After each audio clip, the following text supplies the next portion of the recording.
That's a treehouse, and it is on the moon.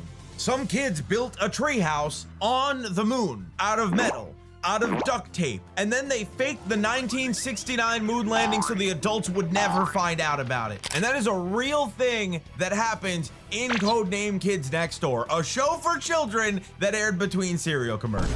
And the crazy thing is, that's not even in my top 10 weirdest facts about the universe, because by the end of this video, that little treehouse club is going to look like what it actually is, an interstellar superpower with a body count policy. And stick around for the ending, because this story's not finished. Because right now, today, there is a script sitting on a desk at Warner Brothers. So what's up, Billy? Welcome back. So a while ago, I made a video about the mythology of Kids Next Door. The number zero stuff, grandfather, the whole hidden family tragedy sitting inside a cartoon about kids throwing mustard at adults. And if you haven't seen it, it's on the channel, and you don't need it to follow this one. I just wanted to bring that up. Because today, we're not doing the mythology. Today, we're doing the world. The entire world. The weapons, the bases, the technology, the fact that this organization runs a prison in the Arctic, the fact that they wipe out the memories of their own soldiers on their 13th birthday on a schedule, and they read the names out of the news like it's the weather. The fact that the show about kids fighting adults ends with the kids joining an organization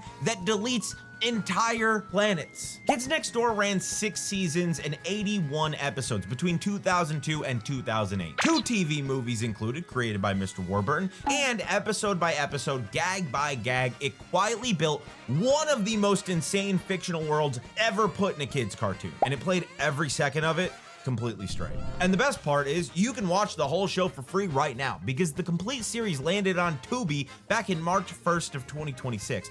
Warburton himself was out there celebrating it. Recommission everyone, dude. And now look, if you're the kind of person who's about to watch 40 minutes about cartoon moon infrastructure, you're my kind of person. But before we get into any of that, I owe you 2 corrections. In the last Kids Next Door video, I said 2 things that were wrong, and you guys rightfully called out both of them, so let's fix them on camera with receipts. First, I said the Galactic Kids Next Door was coming back on Newgrounds, and it is. Kind of. What's on Newgrounds is a fan work, a 2016 fan reanimation of the leaked trailer, and a 2024 fan-made teaser whose own description literally says all rights go to Cartoon Network, and it asks people to pitch it to Warburton. The premiering on Newgrounds thing traces back to fan fiction wiki pages. Newgrounds doesn't even have a streaming service. Nothing Galactic Kids Next Door has ever been greenlit, although news articles led me to believe otherwise. We'll get into what's actually happening with Galactic Kids Next Door at the end of this video, because the real story, honestly, better. Second, I got the acronym for Operation Zero wrong. The actual expansion is Zero Explanation Reveals Origin. That one stung. This franchise is built on acronyms, which, funny enough, is exactly where we're starting. So I went through multiple sources for these to make sure that the source that I find is not wrong. So clean slate, baby, let's get weird.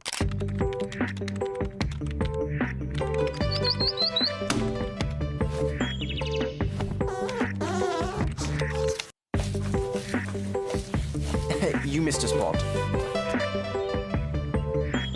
How come he never has to paint? Every episode of this show is titled Operation and then a word. And every single one of those words is a backronym. They picked the word first, then reverse engineered an expansion that hints at the plot. 81 episodes of this. 81 episodes, plus the movies. The only exception in the entire franchise is the pilot No P in the Ool, which, by the way, won an actual viewer vote. Cartoon Network ran a poll called The Big Pick 2 back in 2001, and the audience picked Kids Next Door to become a series. The same pipeline that gave us Billy and Mandy through the first Big Pick. And if you watch the cancellation video, these 2 shows, they're siblings. But the titles are the tame part. The weapons is where the gag becomes a lifestyle. Every piece of hardware that the Kids Next Door builds is called 2x4 technology, named after the piece of lumber because it's all built from household junk. Wood, duct tape, soda cans, and every single device gets its own tortured acronym. Let me just read you some of these. These are all real, pulled straight from official documentation. The Splanker. Kids Next Door, Splanker. Solid pine-loaded artillery nicely kicks enemy rear. 2 planks of wood and an electromagnet. It's one of the most commonly used weapons in the entire organization. It spanks people. The Musket. Mustard using sidearm kicks enemy tail. a gun that shoots mustard. The Thumper, Teddy hurling ultra microwave powered ejection rifle, a rifle that fires teddy bear. The Gumzuka is a gumball utilized mechanism, zings overabundance of candy around. Candy with a K, because, well, you need the acronym to work properly. And my personal favorite, the Bear Hugger. Kids next door, bear hugger. Big enormous assault rifle hurls ugly grizzly giving agonizing hugs. It is a rifle that fires a live grizzly bear at the target, which then hugs them. This shows up in the series finale like it's nothing, by the way. There's also a missile called the Tag, Totally Am Gonna Getcha, which is a missile that plays tag with you, and there's a vehicle called the, I'm gonna butcher this, the Gihuja Carrier, a gigantic flying helicarrier whose acronym expansion is officially listed as NA. Even the people who document the show for a living looked at that one and went, nope, none. We got nothing. And this whole naming religion exists because of a network note. Warburton has said in an interview that the junk tech concept came about because Dexter's laboratory already owned the shiny sci-fi look. So we went back to the drawing board, and in his words, it's much more interesting to see what kids make out of junk. And he's right. So a rejection note, Dexter already does shiny, accidentally created one of the most distinctive visual identities in cartoon history. The entire look of the show is a workaround, and I love that so much. I feel like it's so important to media, and you know, sometimes constraints can breed some really interesting creative decision. It's really, really cool. I'm king of the world! Please, you're not even king of the treehouse.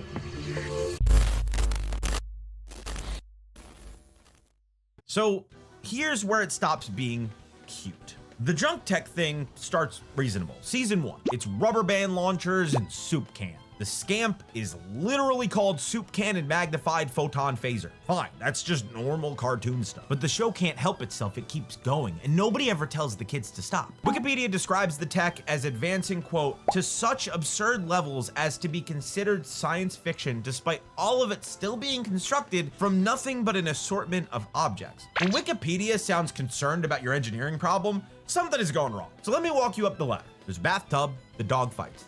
The Tub-a-Dub, totally ultimate bathtub, aerially defeats ugly baddies. There's giant robot bunny mech, number 3's hippie hop. Hair-inspired, piston-powered, ingenious exoskeleton hops over parents. There's a submarine that burrows under snow with a full stadium inside it. There's a barber shop on giant crab legs. There's a whale, a live whale with rescue equipment built onto its back called the Blubber. They carry a deployable London Bridge. It's called Rebridgerator, a full tower bridge style drawbridge that they drop onto the road mid-chase and open the spans as a roadblock. Enemy roadblock is literally baked into the acronym. This organization of 10-year-olds packed a spare English bridge for a car chase. Their Treehouse headquarters can grow sales and fly. That's the Schooner, their neighborhood. The entire suburban neighborhood can transform into a war machine called Underpound, which the show explicitly frames as the K&D's answer to the villain's doomsday device. The houses, the streets, all of it. It's a mech, all of it. And at the top of the ladder, the Splore. Super preposterously large orbiting rocket condiment cannon. I totally nailed that on the first try. You have no proof otherwise. It is an orbital weapon platform in space shaped like a mustard bottle, and on screen, in an episode of a children's television program, number 1 orders his team to use it to wipe an enemy factory. And this is the actual line. Our kids next door condiment cannon to wipe that fiendish factory right off the map with a single mustardy blast. These children have orbital strike capability. It's condiment based, but it exists. And the show never explains how they build any of this ever. Not once in 81 episodes does anyone ask how a 10-year-old machined a photon phaser out of a soup can. There's no genius character, no magic. Number 2 is a kid who's good at building stuff, and the gap between good at building stuff and condiment satellite is where this entire show lives. Sectors across the K&D have their own 2x4 technology officer. It's a formal military engineering corps, and there's an annual 2x4 technology convention where the officers all show off their gadgets, judged like a science fair, because the whole convention is disguised as a national science fair to fool the adults. And one sector famously has no tech officer at all. Sector A, because they're Amish.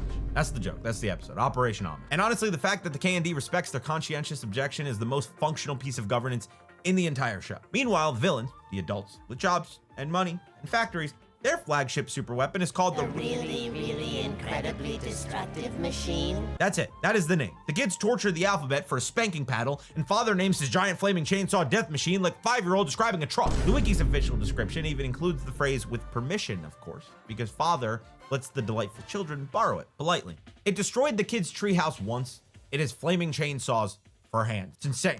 Gotcha! Take that! Number 4, how are those reports coming along? Right.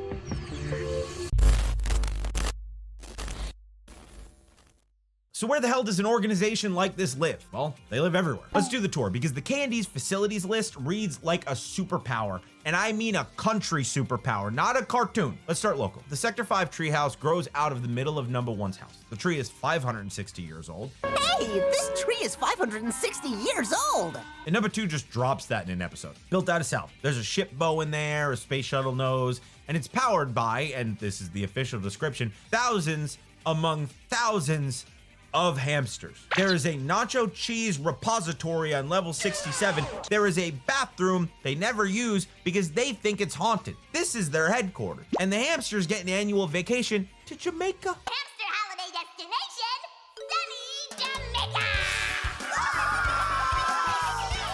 That's a whole episode. Operation Holiday. The K&D is better labor policy for its rodents than most companies in the US have for people. Then we scale up. There's an Arctic base, the second most important facility, which is a treehouse built upside down into the roots with 42 levels of training equipment. It's their boot camp. It is also their prison, same building.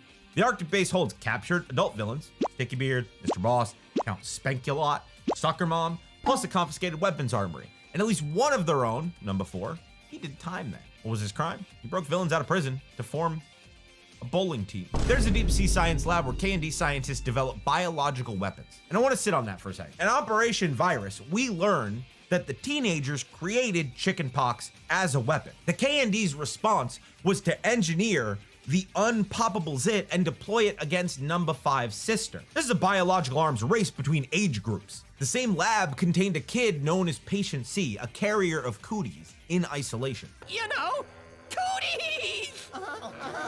Cooties, the show notes, wasn't even a real threat. When Patient C escaped, the lab's own chief of security snapped and tried to ram the base with his own command ship. He was then sent to a K&D asylum, which means that the Kids Next Door operates an asylum for its own personnel. That's just a background detail, and the show does not slow you down for it. There's also a museum. The Kids Next Door Seriously Cool Museum of Artifacts and Stuff, real name by the way, with a gift shop, a snack bar, retired warships, and most importantly, number 1's rainbow monkey underwear on display. There's also an orbital ice cream storage facility in space for ice cream. There are orbital shipyards. There's a central bike hub. There's a flying super carrier called the Jihuja Carrier, and that gets blown in half by ice cream bombs during a peace summit. And then there's the moon base, global headquarters, home of the Supreme Leader and the entire High Command. And the single most beautiful thing about the moon base is that the show gives you 3 different origin stories for it, and they don't agree with each other. So story 1, Operation Archive, written by Warburton himself with Mo Willems, the children's book legend, who was head writer on the show, by the way, presents in an ancient history where kids created adults, lost a war against them, and then fled to the moon, building the base on the ship that they escaped in. Wild. Crazy. Except the episode frames the whole thing as number 1's school report, and he gets a double F-. And it's nonsense. Except as the class leaves, the teacher whispers into a communicator hidden in an apple. It says 2 words. They know. That is a real ending to a real episode of this cartoon. They Kubricked an 8-minute segment about a book report, dude. Story 2, Operation Cake 5, says the moon base didn't exist until sometime in the 20th century, and before that, Global Command was on Earth. Story 3, it's Operation Moon, says the base was up there before Apollo 11, and that the Kids Next Door faked the moon landing to keep adults from finding it. And then when adults later tried to send number 4's family to colonize the moon, they faked that landing too, on a fake moon set, which they still maintain as a standing facility. The Kids Next Door faked the moon landing. It was never real. The conspiracy theorists were right. In this universe, the moon landing was faked by their children to hide a treehouse. Every one of you that was a conspiracy theory, you were right. It was all fake. It just all happened in Kids Next Door. You're just really wrong about who faked it.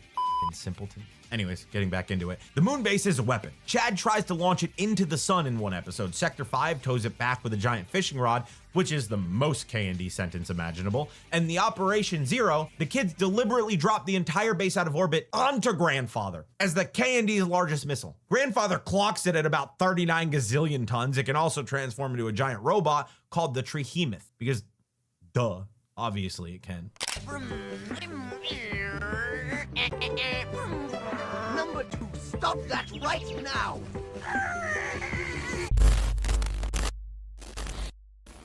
All right, cool. So they have the hardware and the bases. But here's the part that gets me. They also have the institutions. This isn't a clubhouse. This is a functioning state. There's a chain of command. Supreme Leader at the top. Global command on the moon base, dispensing missions to lettered sectors all over the entire planet. Plus national sectors, Brazilian, Japanese, Egyptian, German, on and on and on. The moon base's pilots, trackers, mission control, cafeteria staff, including an operative whose entire designation is number change for a 20. Just put it on my tab, number change for a 20. That is his name. That's his job. I love the show. Sue me. Someone in that writer's room decided the moon cafeteria guy needed a number pun, and that decision has lived in my head since 2004. There's basic training. Recruits are called cadets next door. They train at the Arctic base under a drill instructor. Number 60 through escalating combat training. That's Operation Training, which expands to tiny recruits ambushed in nefarious invasion need guts. Then they graduate at a ceremony on the moon base in front of the Supreme Leader, where they choose their own number and take an oath.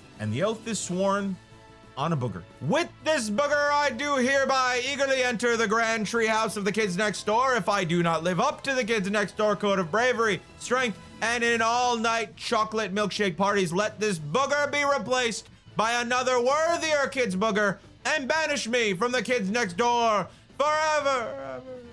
Booger's not a joke, by the way. I mean, it is a joke, but it's also infrastructure. New operatives insert one booger into a device called Code Module, carrying operatives' data entered mainly on digitally uncrackable little electronics, which analyzes their DNA and then stores it. This thing contains the genetic material of every Kids Next Door operative in history. It's a biometric national registry. Per the official tie-in handbook, it runs on 5 K&D Brainchild 450 mega double quadruple processors. And per the trivia, made from a waffle iron. What's crazier, it is a failsafe. If your booger's ever removed, you can never, ever rejoin. A kid named Tommy uses this to write himself out of the organization permanently. It's genuinely one of the saddest beats in the show. It also, in a different episode, makes Father technically an eligible operative because his booger ends up in the module. Hold that thought. And here's my favorite institutional detail in the entire series. How do you transfer supreme executive power within the Kids Next Door?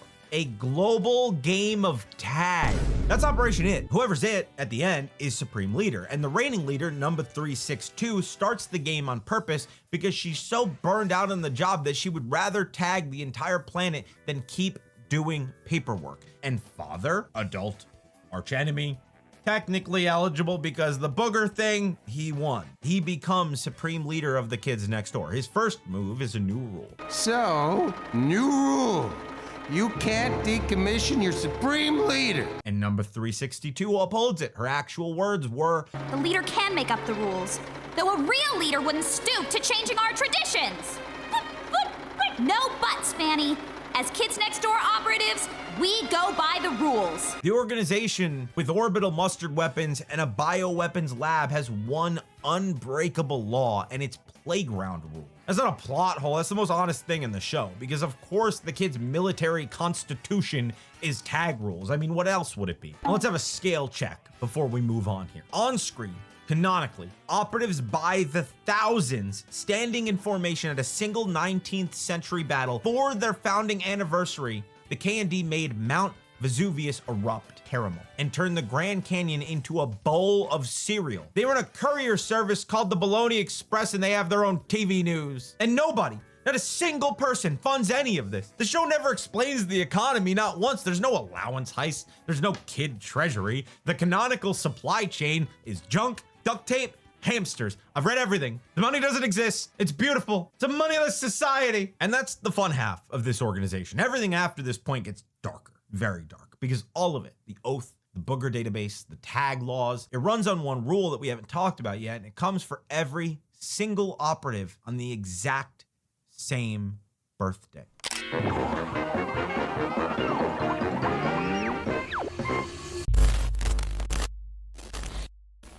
So far, this has all been pretty fun, right? Mustard satellites, tag law, hamsters in Jamaica. Here's the other side of that coin. When a Kids Next Door operative turns 13, they are decommissioned. The database flags your birthday, and on the day, you're brought to the moon base, willingly or by force. The show is explicit about that part, by the way. You are strapped into a machine in the decommissioning chamber. You are hereby scheduled for immediate decommissioning!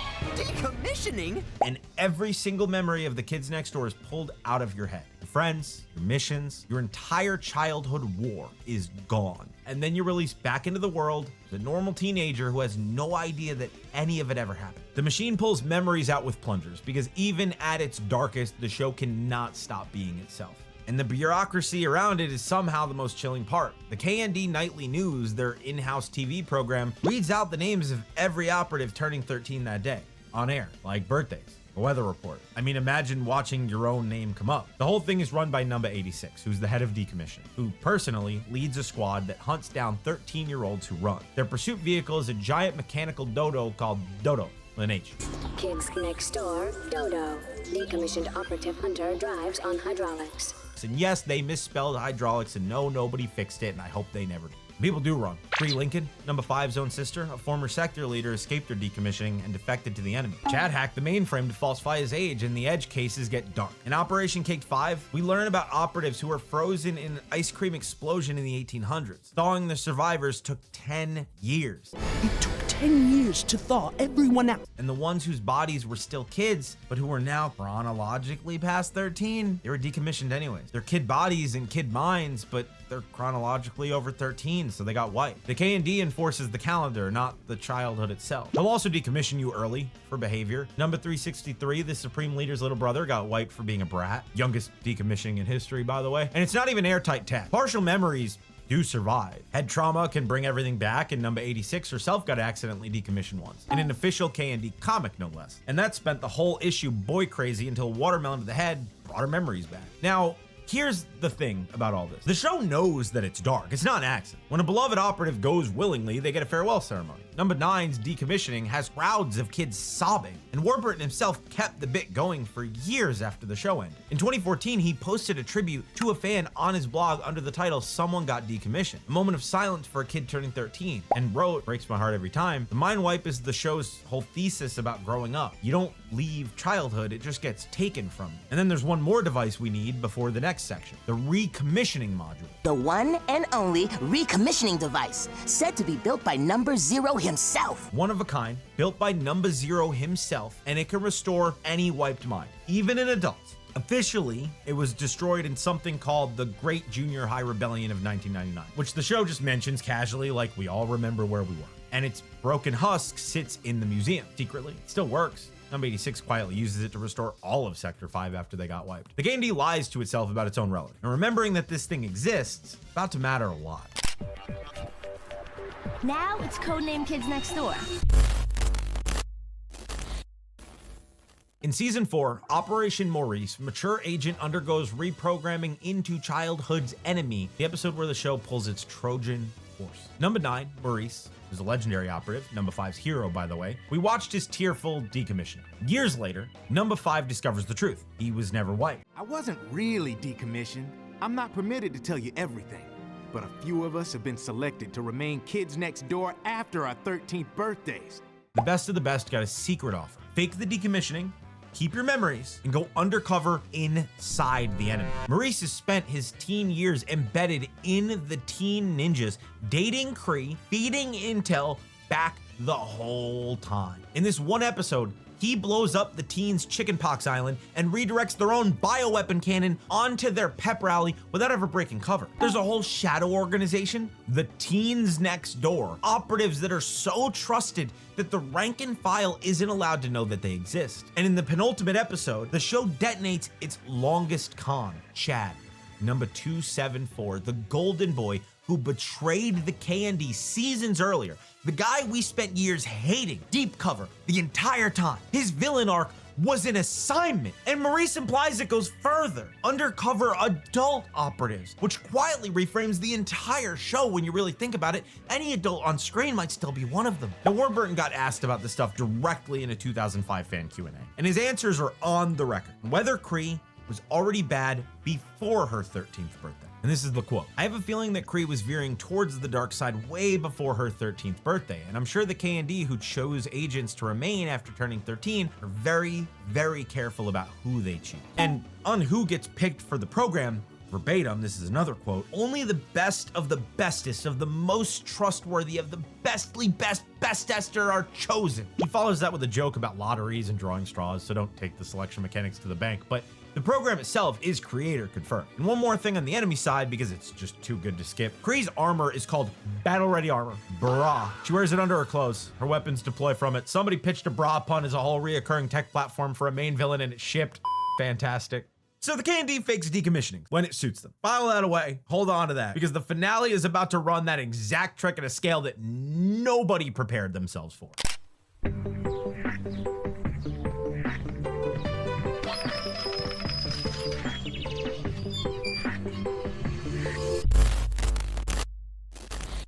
Quick lore pass, the mythology video covers the family side of this in full. So here I just want the world implications on the table because the finale needs them. The Kids Next Door is ancient. Nobody knows how old. Per the lore, kids may have been fighting adults since the very beginning. The current organization is in the 7th age, ages 1 through 5, completely unknown. The 6th age was active by the 1800s. Girls weren't allowed in it, and it ended when a demonic reality-bending tyrant called Grandfather conquered the world and put every child to work in tapioca factories. Everything you need to know about the deep lore is in one object, the Book of K&D, passed down from the first age, every secret, every battle plan, every story of every kid who ever fought back in one single book. Grandfather wanted it destroyed, not because it was a weapon, but because of what it carried. His words from the movie, the kind of hope that only snot-nosed kids are stupid enough to believe in. A kid named Monty Uno found that book, took the name Number Zero, decommissioned his own father into a harmless old man, and founded the 7th age. Decades later, his son, Number One, adds 5 words to it. We are Kids Next Door. If you want the full family tragedy, father being Monty's brother, the whole Uno bloodline thing, that's the mythology video. But for today, what matters is this. The K&D has risen and fallen at least 6 different times. The war is the permanent thing. The kids are just the current shift. Also, in the 7th age, the first female operative ever admitted was Number 999, who turns out to be Number One's mom. His family literally cannot stop being load-bearing to the entire Kids Next Door everything. I'm king of the world! Please, you're not even king of the Treehouse. Then we land on January 21st of 2008, the series finale, Operation Interviews. It's now the extra, really very interesting end wrap-up story. And yes, that expansion is real. And yes, they were clearly running on fumes with the Acronym by the finale. And I honestly find it kind of charming. The framing device, live action, interviews with Sector 5 as adults decades later, and they remember everything, which already breaks the rules we spent the whole show learning. It turns out the interviewer digging for Number One's location is Father himself. The adults have been feeding him garbage the whole time. And at the very end, Number 5's phone rings. It's Number One. She smiles and arranges to meet him at the moon base. The wipes never happened for these kids. The war never ended. They just got taller. But the reveal inside the flashbacks is the one that actually matters. Number One wins a scavenger hunt run by an operative called Number 74.239. And the prize is the truth. There's a galactic Kids Next Door, an organization fighting adult tyranny across the entire universe. And Number One has been chosen as Earth's first ever representative. You've been chosen to join the Galactic Kids Next Door! Only one kid from every planet is picked, and you're it! On one condition, he'd never come home. He gives Number 5 his sunglasses, makes her sector leader, and leaves the planet. And that's how the show ends. The post-credits image is a watercolor that says stay young. And buried in the lore around that departure is the single darkest concept in the entire franchise. The Galactic Kids Next Door practices something called planetary decommissioning. You know what decommissioning is now. You've seen the plungers. Now apply that to a planet. When a world is too overrun with teenagers and adults, they purge all life from the planet. Just think about that. The whole show, we laughed at the mustard guns and the spanking paddles and The entire time, the org chart went up, past the moon base, past Earth, to an interstellar power that looks at a planet full of grown-ups the way number 86 looks at a 13th birthday. The kids aren't the scrappy rebels at the top of the thing. At the top, the kids are the Empire. I just spit on the camera. And we know that exactly where Warburton was taking it because in 2015, he showed us.